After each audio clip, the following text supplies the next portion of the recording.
ddala mukkirize twejjukanye olwaleero ku mutwe ogugamba nti awulaadu ibiliisu, abaana ba ibiliisu. Abaana baani? Ibiliisu azaala. Bonosoma ekitabo kiyita alamul jinni, ojja kusiŋŋaanamu nga wakitiibwa Allah atujjuliza mu suratul kahfi nti ibiliisu kaana minal jinni, amajinni gazaala. Ensonga lwaki bw'oba ogenda mu ttooyo osoma otya? Bisimillahi audhu billahi minal khubuth wal khaba'ith. Imaamu Lumojja obuuze abasiraamu bano duwa ki omusajja gy'asoma ng'agenda okusinkana mukyala we. Kuba omu ku bamashayikh yagamba nti natuukako mu darusu ne ŋŋamba abamanyi eddarasa, abamanyi edduwa ng'omwami agenda kusinkana ne mukyala we, mwanika emikono. Musajja n'awanika emikono nga mukulu, bamugasimbira ku muzindaalo. Osoma dduwa ki?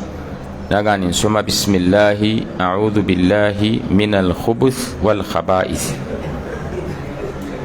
Sekanga kwazaalidde abaana. Kategedde ako? Allahu akbar, Allahu akbar. Nga yagikwata bulungi, naye nga yakola ki? Yaseerera dduwa ya mutooyi, ate ye najja agiteeka mu kifo ekitaliimu dduwa eyo, n'agikakaatikawo. Era omukyala we buli lunaku awulira akalakatiddwa naga ni musiraamu asome dduwa tutambuze ibaada.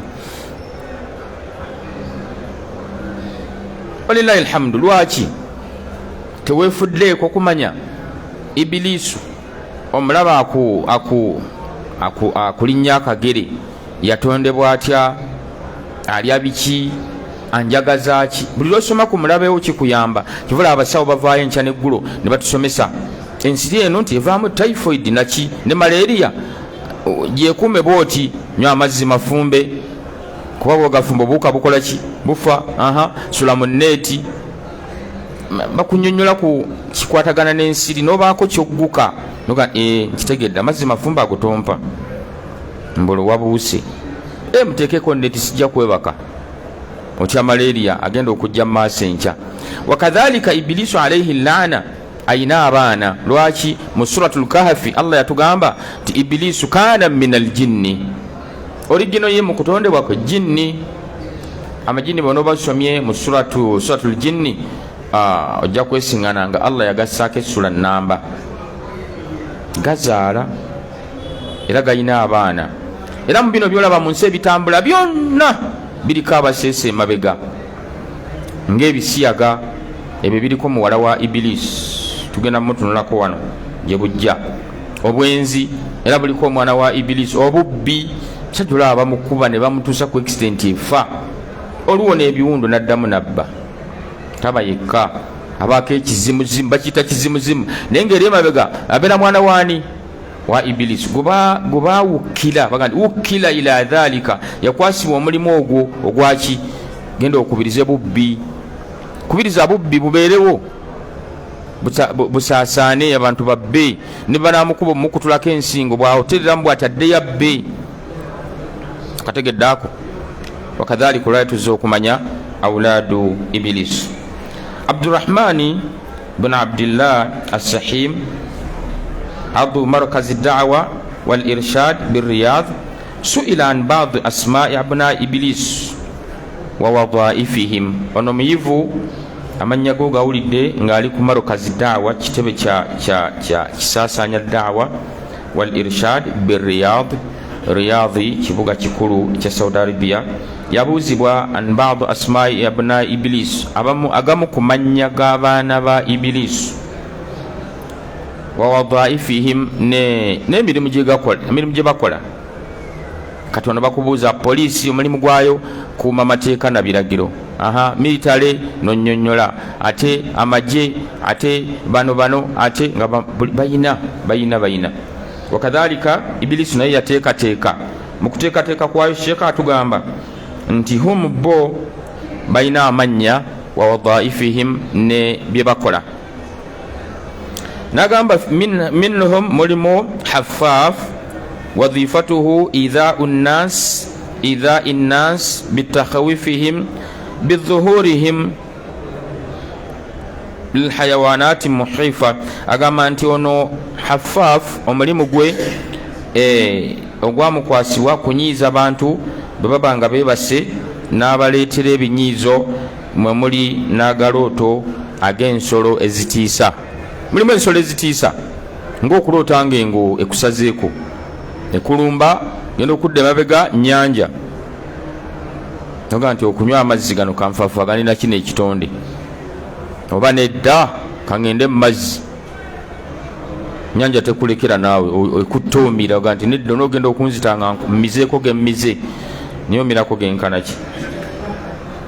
Agamba nti ebirooto bino muwulira abantu benna tusobola okwebaka kitu ne kinnyega ne kintuulira naye nga nkuba endulu nga n'endulu tezivaayo, ekiba kimutuga ekyo nga aziira.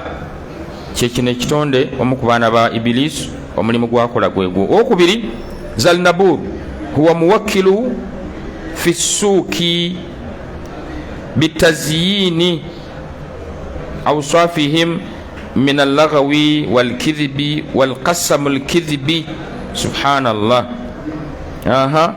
Agamba nti ono Zalnabur omulimu ogwamukwasibwa muwakkilu fi ssuuki, yateekebwa mu zi supermarket n'ateekebwa ne mu butale, bonna butale, akuba kano kagambo ka luzungu supermarket, ne bonna butale, kubera kati byosingana mu butale babirese mu supermarket. Ebiryo ebisiike sekaje ebiri mu supermarket nga bintu bya wansi nnyo ebiryo seko biryako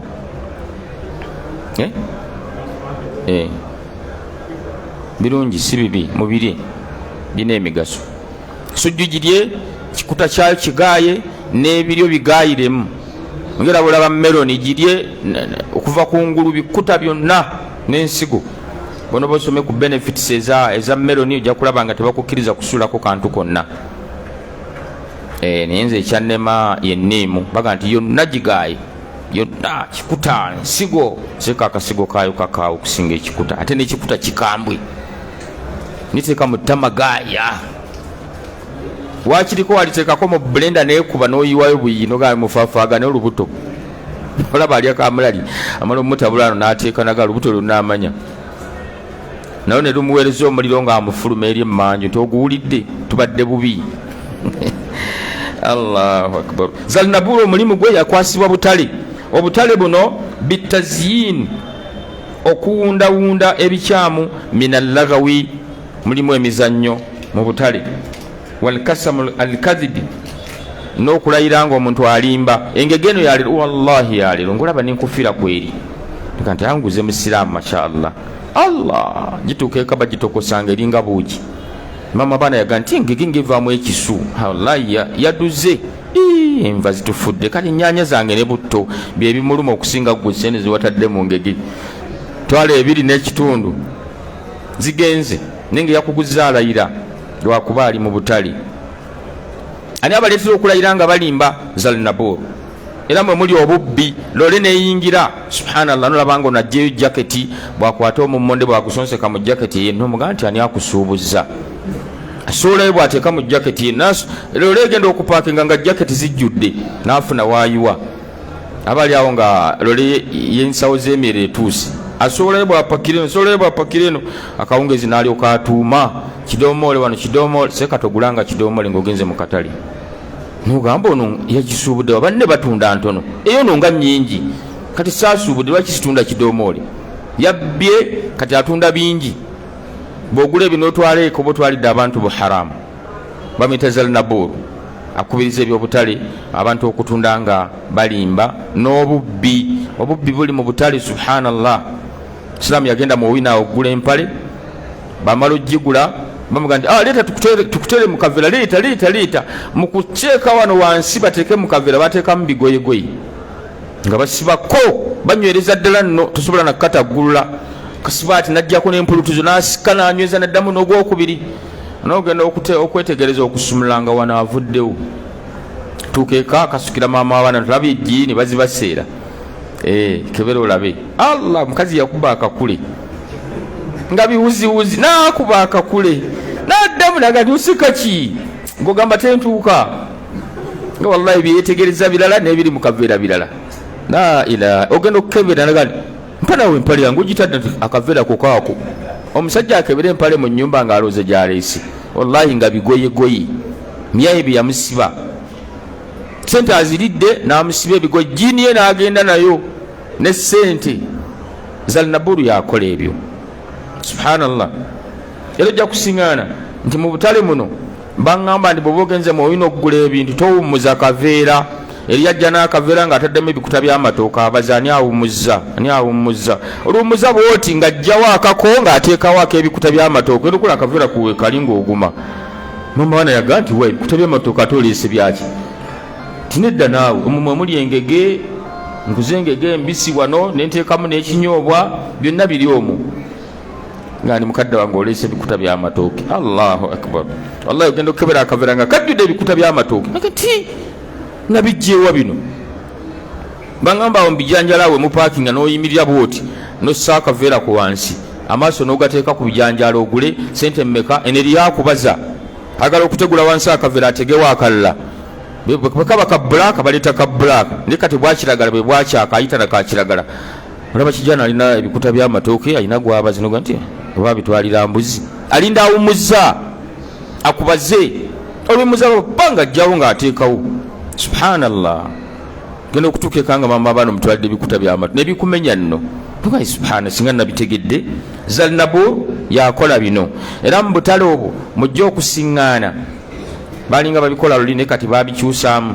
abeera n'essente ze z'ekicupuli kasitaka kutana lweta sente nga zigwa mu figa gye yataddewo ng'akakuddiza sente tewazeetegereza nfu ezazitadde ne zigwayo wansi akuwadde zino kanti sente kati ng'otandika okolooza oba nazijjeewa akubbye kiwedde tandika kwesooza muna ensonyiwa mbadde simanyi nti kafu ate ne weetonda n'okwetonda ng'ate bakubbye biri mu butale ani akola ebyo Zalnaburu enziba endala yakwenyigako naddala mu kafunda awo nga abantu bangi kiyayi kijja ne kikwenyigako ne kiraba wali wallet naye genda okumalako akatale okwate mu wallet nvudde nayo ku masigidi ye nyimiriddewa n'obalaabalamu nga tolina wopaakinze naye yakubala bubazi namukoddomi wange Allah amusaasire bamubbako miliyoni emu mu salatul janaizi oba ddoloza bya butale tufuna wuzu netusalira omufu layini ayinza okuba yali ku yakubiri ku gye naliko naye abayaaye babaliza mu salatul janaizi mwe muba mumaziga nga yaabala bwawali eddene nakulinaana ati sola teri mukutama niye yeewuunyisa ngeri gyakwekukutizaako ati nga sente bwe zambuka n'engeri gyazibaka ati ate azisse mu nsawo ye sayansi mungi subhanallah muka agenda okutuuka gye tuyiwako ettaka mutima gumukuba miliyoni nga sigiwulira wallahi okukwatawo ng'ensawo nkalu tasima tusemagombe tatandise okwetolola balina wazisudde bwe tusalidde bannaye mutayize nga walabika era mu kuziika musiŋŋaana nga mu butuufu obubbi buba bungi obw'amasimu twali nkoowe tuteekayo omuddu nga kijana bamugyeko essimu ya musiraamu yagaa nti wallahi tetuba kuba mulimbo mbadde nkuyiwa amannyo simu yangu badde ogitutti yamwenyigako ati mpola olubaati ate luseere ogenda okakana nga luli bweru abaalubaka ati nyiniro n'akyuka n'amubaka nga n'abantu bonna bamulabye dda gwenza okwenyiga ku muntu ngoloza tewali bakulaba nga nti ono lwakyamwenyigako bagenda okulaba amaaso bagatadde nga wotadde omulamwa oseesa genda okulaba olubaati nga luvaayo ta siramu baga mutuwe taga nti simu nze gwabadde mbimulese genda oli enkoko mbadde nkuyiwa amannyo Zalnaburu akola ebyo mu butale maa dhalika subhanallah nga walkasamu lkadhibi nakubiriza n'okulayira okw'obulimba wallahi nyama ya leero genda ogituuseekanirwa nti kati okudde enkya abayaaye bazibu ababbu kyabo kudde enkya nomugaa nti lwaki wanguziza ennyama eyasuze haja osulawa nza okuba twatuzza akaveera nga ate osula Masaka nayo balamu distance efaanana bwetyo nyama eba ekyuka anakola ndi bagifumbye ku stove ekyankalanya ennyama eyo Allahu akbar lazima akusimatuke naye nga yagikuteza kimanyi nti yajjo nyama yalero wallahi yalero kasita alayira ng'omanya nti buno butale ibilisi ayina mu baana be bamitazal naburu akubiriza ebyokulayira naddala nga waliwo obukyamu buba buyingiddewo. Okusatu bamitawaliha lilwaswasatu fi tahara wa fi sala ono ayingirawo mu tahara omuntu afuna wuzu naye nga tamanyi kiyingo kyoba kinnasoba kati nzizaako ki ate awalla nakuleetera waswasa fi tahara nogani nkyayina wuzu naye ndabika nnina noyingira mu sala baba batola salaamu naga nti ojjukira oberedde ku mudaala awo noyisa omukka wallahi kale nsadde empewo naye nga wano kirowoozo bekyazze nina wuzu oba siina nakukonera musitaamu tennaba kuvaako oyina wuzu oyina era bagamba nti wuzu ya shakku tesaala nga bwe baziyiza olunaku olwa shakku okusiiba olunaku olw'okubuusabuusa busiraamu tebulukkiriza. Leero Ramadani yatandise oba ebulamu yinza okuba enkyuba eyaleero kamale gasiiba busiraamu bulugaana. Era tusaaliranga esswala ku wuzu oba nnina oba sirina awogambira ddala nti sirina ogenda ofune bw'ogenda n'ofuna oba okaswazizza okakubya ekigo naye kati ono waliha omulimu gwe lilwaswasatu fi tahara kutawanya abantu oyina wuzu sirina naga nti oyina. Ekyokubiri wafi swala era eyingira ne mu swala n'ogenda e Masaka n'ogula kasooli n'osuubula si yalinnye n'otikka loole noga nti oba nsibira mu owinaawo buli nsawo bakiro mmeka kati nembaguza nsawo baba batola salaamu nga bagenda kukubalira ssente noga swala kyeno mbadde Masaka nensubula kasooli abikola yono bamita waliha.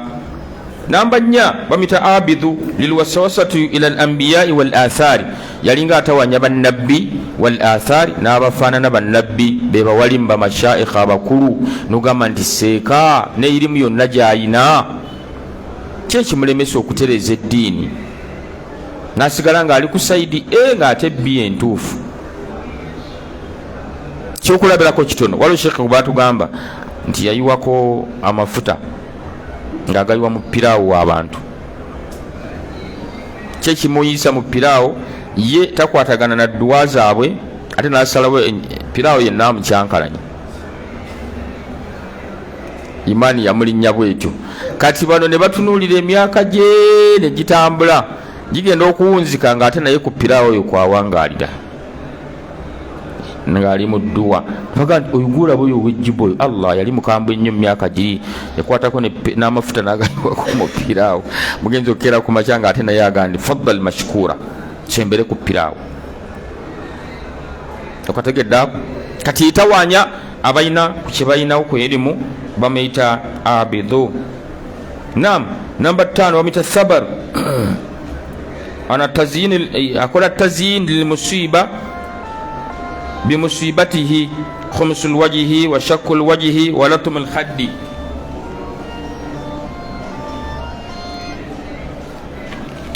Omulimu gwono kufiiriza mpeera za musiba bwe guba guzze Allah subhanahu wa ta'ala bagenda kuwa mpeera kibula yateekateeka mu Suratul Bakara n'agamba ati wabashiri sabirina musanyusa abaki abanaagumiikiriza baluwa alladhina idha asabatuhum musiba baba bafunye ebizibu kalu inna lillahi wa inna ilayhi raji'un. Uli Allah basubiza ulaika alaihim salawatun min rabbihim wa rahma ila akhir al-aya. Bayina okusasirwa bayina baraka abafunye ebizibu ne basomedduwa eyo ombaka n'atugamba atya sallallahu alayhi wasallam banne musalire omutenda babafunye musiba agambe inna lillahi wa inna ilayhi raji'un allahumma ajirni fi musibati wa akhlif li khayran minha. Bosomedduwa eyo nabbi yagamba sallallahu alayhi wasallam illa akhlafa Allahu khayran minha Allah kuwanyisizamu ekisingako obulungi mu ekyo. Buli lwofunanga omusiba yangwiranga mangu nnyo eri edduwa eyo Allah akuwa ekisingako ekyo ekikugenzeeko sente zigudde, bino bitabuse, edduwa eyo jangu yanga nnyo. Allah buli lwaleeta omusiiba aba alina kyaleeta okuwanyisizaamu ekisinga ku ekyo. Emukono wali bayitawo mu kisowera, Islaamu yafiira omwana we, motoka nemukuba teyaddamu. Bamuga nti Qasimu afudde, naga inna lillahi wa inna ilaihi raji'un, Allahumma ajirni fi musibati wa akhlif li khairan minha. Motoka yamutomera nesiba ekitatera kuba kya bulijjo. Bagenda okudda emabega nga manager wa MTN yaga muzeyi tusonye tetugenderedde kutta mwana, agenze n'abanga asala ate nadde emabega. Ndereva agenze okudda emabega na wa akhiri da'wana. Naye kkiriza mukadde waffe tukubagizeeyo. Ninga mu nyumba baizeni muzeyi teyalinamu yadde akakadde. Milioni mu nju teyaliimu. Manager n'amugaa ndi kkiriza tukubagize ne milioni za Uganda 6. Tusonyiwe tuleme bitwala mu poliisi kuwanvuya naki. Sekanga mu nju temuli yadde akakadde. Milioni 6. Nga hajanyega ali kwazikalize. Mwana agenze ate bampa milioni 6 zesibadde nazo. Goloza laki wakitiba sallallahu alaihi wasallam yateekawo ensonga y'okuleetayo akantu eri afiiriddwa taazi akayina engeri gye kaddaabirizamu omutima. Nina okulaba ekizike kizze wali tebadde si nsanyufu. Barakallahu fikum, mwebale kuziika muziise n'olulala mukolanga muti. Olina engeri gy'oddamu engulu ennaku eri n'egenda yagala okulaba nga ozzeeko kasimayiro nga nti haji yanakuwadde naye era wedde aliko kasimayiro mbeera teyabadde mbi. Abali awo nga ebizike 2 azze, abali awo nga kampuni mwakolereresa ebizike 10. Agenda okuzingazinga ati ng'abantu alina kagenda obbaliisa ate n'akagenda okufikka, afiiriddwa ate n'afuna engeri gyakubagizibwamu.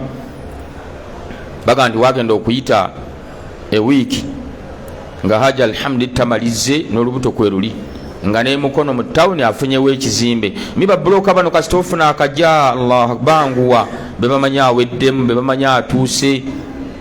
Waliwo akazimbe milioni 2 mu tawuni wenyina ate kaliko abapangisa maaso n'emiryango, kafuna sente buzi. Haji bw'obalaabalamu nze ndaba sente zijja kuvaayo mangu. Genda okutuukawo nga ddala mutuufu oli ayengedde ayidde. Basindika busindisa asitami yadda buzzi mabega nga bamutegula nga haji ayingirawo. Nawe emmotoka etuuse haji wuuno n'ogamba ki tetwagala otambuza ebigere haji, sente zazze va ku by'okufa kw'omwana nikyetagulabikeko mu bantu ozze kuziika nga si yeggwatobye kuba etukubye. Ozze kukola mukolo gwonna sigwa ajjudde enfu. Haji sokoddeko emmanju we nojjudde enfu tonnaba kweraba. Bidduka ebyo birina engeri gye bibudaabudamu abantu ne ssente zaabwe. Tukira mu kitiibwa okategedde.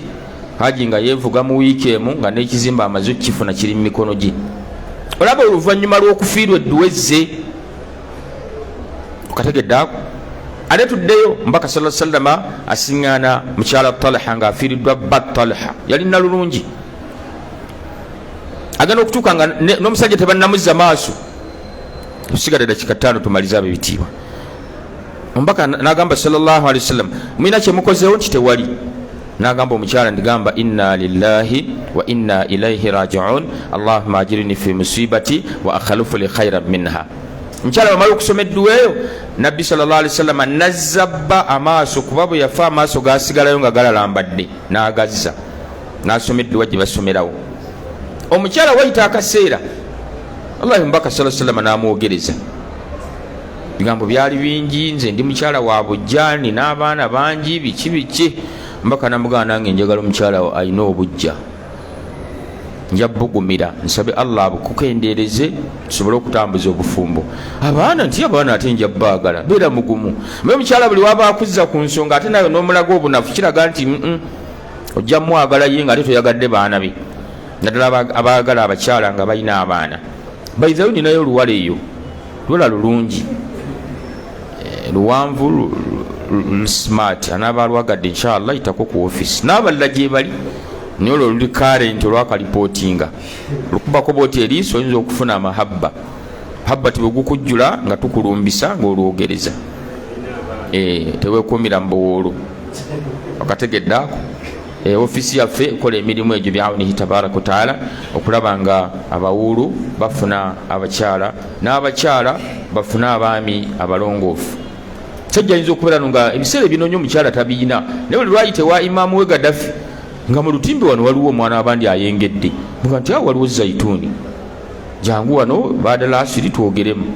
Siramu agenda okunula ku zaituuni nga tazikayo tagani butuufu mponye ennaku y'obuwuulu. Ebizibu biri mu buwuulu gwe wabitegedde buli kaseera mutonninyira n'omutamivu akaswani kava okulirako kabamala okujoozaako ogenda okwenyiga oti wootudde ng'olio na sawala gino ga ya rabbi obuwuulu buluma jamaani mwe yaliridde eggulu agenda okudda mu nnyumba ng'obububu mutomera balwanagana nabwo ate abawuulu balina sitoole adda mu nnyumba neyeeyimbisa obuyimba kwegumya ennyumba y'obumu tebeerekamu la hawla wala quwwata illa billah.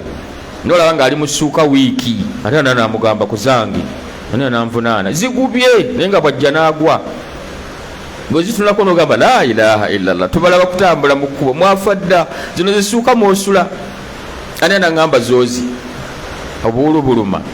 Naye kati wano bagamba ssebo eyekakanyadde leeta tukubegere eri bugumye sebe ekakanyadde ne bagikujjako ne babega eri buguma mumbejja alabirira omulangira nolaba nga waliwo okubudaabuda okususse empewo egenda neegwa nebaga tuteekeko wali mu pako tujjemu ku mpewo era ogenda okuganaba nga gega agasaanidde nyono omusajja watu ageekalirira gannyoguga emba ne zikankana ajja masigidi ku subu ngero olabedde nti dda musajja muwuulu akankana yenna emba zamuyiseemu talina mubudaabuda ennaku eri mu buwuulu. Naye jangu mu office insha Allah office nzigule ebeere ng'ekubudaabuda. Lasika ziweddeyo naye nga njagala tumalirize ne kitonde kino bakiyitaani subhanallah awaru akola mulimu ki litahriku shahwa ladai rijal wannisa. Ono omulimu gwe kukubiriza bya fawahish nga bulaba abakyala abeetunda bamuyita awaru. Kola omulimu guno n'akubiriza noga nti mukyala omulungi bw'ati ekimututte ku sitiiti okwetunda kiki kumba aliko kino ekyokola kyamulinnya. Ibilisu alina abaana be balina n'emirimu gye bakola buli department gy'olaba eriko aseesaamu. Wadafuihim lizina akubiriza bwenzi nolaba omusajja mufumbo noga nti kati nno mufumbo bambi yali badde yeekumira ku mukyala we nga tayagala kwenda ku ka house gaalo ka maid ayagala kukataayiza amukola obuuso akasimba obuuso n'akawa n'ebirabo mu lukuubo. Era mama abaana bw'obanga oli sitedde ku musomo guno beera mu kiraasi tokkiriza maid kuyingira mu kisenge ekyo. Simanyi genda otwalire no tayingira mu kisenge ekyo. Abalala bajja ne sitole za malogo ba maid era nga bano babakozesa ajja kukola bwa maid kumbazze kutwala maka nino kulanga empale y'omukyala ebula agenze gikolerako ddogo omwami buli lwagenda emukyala we nga takyafuna mahabba. Mama abaana bwe twayagalina yalina laavu naye kati yenna bukalu ngenda okutuuka gyali awunya ffene nino kulanga mbutuufu amahabba gafa nino kulanga ate maid asitudde ekikolo yalina kasimayiro olwaka akyuka nino kulanga maid amaka galiddewo. Mama abaana bamala ebbanga tebakyamusimayingiddeko akasimu bamubuuza mulimu ti eyo mujebaleke eyo ono ali wanaga nti babuuza mwannyina baba nnyina ffe tetusaako sweetheart hani sweet kamonde nogenda kulanga gwabuuza gati oba mwannyina kumbe imama w'abaana naye nga ani atabudde maid mubegendereze nnyo era bw'oba omufuna muteekeko edduwa y'ekipya. Omukozi wuuyo nti omufunye nti bismillah allahumma inna nasaluka khairaha wa khaira ma jabaltaha alayhi wa a'udhu bika min sharriha wa sharra ma jabaltaha alayhi. Allah nsaba ompa akalungi akamulimu taasa akabi akamulimu nga tonnamuwa mirimu sooka omukwateko mu kawompo nti haja ndoze eyo mulogedde ddala aleme kuleeta eno fujjo lyakuloga gw'omwesoose Allah n'amukutaasa akabi akamulimu. Maka g'abantu gamangi gafudde lw'aba maid yegonza genda okulaba ekisenge akirambudde genda okulaba nga atandise okuyola ettaka mu ngatto z'abaloodi genda okulaba empale za mama abaana zibula ekiddako taata abaana kuba mama abaana bukokola okuwunzika nga amaka gakoze eki gamuyise mu ngalo so tusaba Allah subhanahu wa ta'ala atutaase ebitonde bino mulimu matrash liishaati al-akhbar al-kadhiba ono matrash omulimu gwe ayinayo mu nsi yakwatayo olunaku lumu baluyita fuluzidde matrash yalukulira salamu ajana kwesimba maaso inna lillahi wa inna ilaihi jajja wafa afudde jajja afuyo kabiji inna lillahi nogaka baana otandika okuba amasimu bantu ne beepakira okuva gye bavudde bamusanga ali ku ntebe zaawo bamagulu ali ku bulaadi salamu alaikum nga muze bangi kiki batugambye wafudde ani ambise swaibu mwetemwategedde fuluzidde allah abantu bataddemu sente bagakaabye n'abamu bamuwadde esente z'amabugo jajja afudde ne sijja kusobola naye ebiri giijo ate bamanya nti fuluzidde tazimuddiza fitina eri mu sente nayo nzibu nnyo bamuyita matrash asaasaanya bulimba buli gwolaba alimba kino kyekimala omulinnya nakuba essimu musiraamu muliriddawa tuli kibuye la ilaha illa ngaali bwayisi abali okumpi baga nti ngaalinga omusiraamu naye ate alimbi wano tuli kibuye eri amukoonako tebayitawo kibuye bayitawo bwayise naga nkyogedde nkimanyi nga guli gumulinnye tegumukanya kwogera mazima era babosi bagenda ne bagoberera emmotoka zaabwe agiri mabega n'alaba namba plate naga nti emmotoka yange ekola ku mbaale Masaka eno nyeeyo ki nakuba akasimu ka dereva halo wanji boss oliriddawa tuli mbaale tuweta tunula mu saidi mino laba akuli emabega bosi nsonyiwa yalugudde mudda onimba nti oli mbaale oweta ng'oli kulwe Masaka bino byokole emmotoka yange bulijjo akubiriza okulimba kuno bamita matrash kafulu tusembeyo dasim liithar alfitanu fi lbaiti baina ahlihi ono dasimu asasanya fitina mu mayumba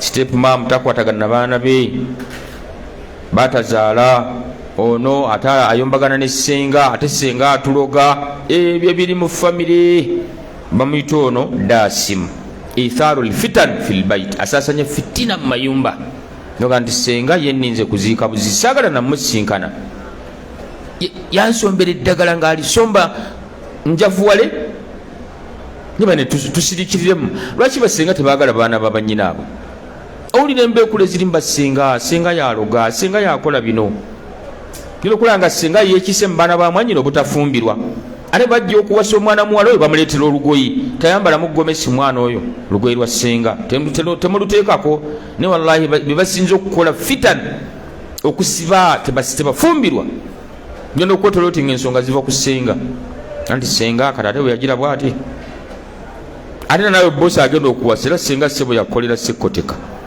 kibeera mu luwombo awo kiba kikambwe yafujjamu eddusu erisembayo bula ne bwomuddiza talya sagala genda mu byaluwombo mundekere munakuwaza bunakuwaza lwaki temberamu nnyo tubuze senga kafu lwaki oluwombo terubaamu nnyo mbeeramu akanagisa akasembayo akwagala omuye kabwati ngaako akasembyeyo inna lillahi esenga gwokola ebyo mwana wa muno teri senga gubaddiza ku luwombo n'alya Sheikh Nkata ya Allah msaasire Sheikh wange mulungi yagandi ng'osimbisiza basenga nebaga nti atateekanga ddogo mu luwombo miliyoni yino basenga musimbera yini Sheikh oyinza okuddayo nayo ye sababu lwaki tebasaamu munnyo shitani tekwatagana munnyo kati abalidde empombo gandi batulidde biki ya rabbi mungu atusaasira atubalire ero libawali abalusomisaga koko wajirya dda kati ekyadda naawe tulekemu akassa oyo bamuyitaani dasim gwe tufundikidde naye insha allah ng'omulimu gwe fitina abantu butakwatagana ngera bulabe byaliwo ku Yusufu naki ne baganda be tumutte lwaki taata amwagala nnyo enkomero bafundikira bamusudde mu luzzi batuuka okumutunda ate la bennyini be baavaayo tumutunda layisi abamusudde ate bamwagala mu akasente ne bamutunda layisi gangeri ya fitina ila kati mwamusudde mumuveeko bamulonze twanguweko waffe oyo mumwagala mumeka ntuwe mu 10 lazima mulyemu kabalagala wa 10 ila fitina mu family family bigenda nebijja tata afudde ttaka terijja gabano agabana takkirizibwa kutunda ebyo genda okulaba ate kati nagabana ate onanyingiddemu ate politi agiguziza mujasi ogenda okulanga bintu bya fitina abantu bali awo tebakwatagana mu family era nga mwayise muti family oganda nti baliwo abakwatagana bewe kuhaaga Allah onajjaawo bebisumuluzo bwa lumemba bwatunula ku muganda we obona afaddi atuviire mu family la ilaha illallah yakola ki kasitate Allah akusasira nojja osituka mboti nga riziki ekutteyo baraka zaffe zonna yazina kisirani oba afaddi mikisa gyaffe gyonna yagiyoola ayinza ate okwevuga nazimba ennyumba yakikomera daba bwe tuli mu buzigo ennaku etukommonta oyo kisirani riziki yaffe yonna nomuga tulagewo yagitwalira tayinza kukulagawo ali mu birowoozo nti batugamba oli kasita agaggawala mu family riziki yammwe yabagiina kati yateeka okuba tulabwanyirira mikisa gyaffe gyonna genda okulanga abasinga bagendedde mu shiriki mbw ate bamala ogisikayo bagenze kusamira ne bawunzika nga ate gye bagenze balinnye mu liiso lya nnyanja egenza okusamira agenda okulaba tebivaayo naga nti ate nigitwalaga bizibu batusaba mbuzi mukasa ayagala mbuzi njeru ate ffe baavu byabirawo bitukommonta ate embugo twazirese ziri waka naga sekada mujangu ozokye ate bwazokya ate abashiriku ne bavaayo tujja kwokya emizikiti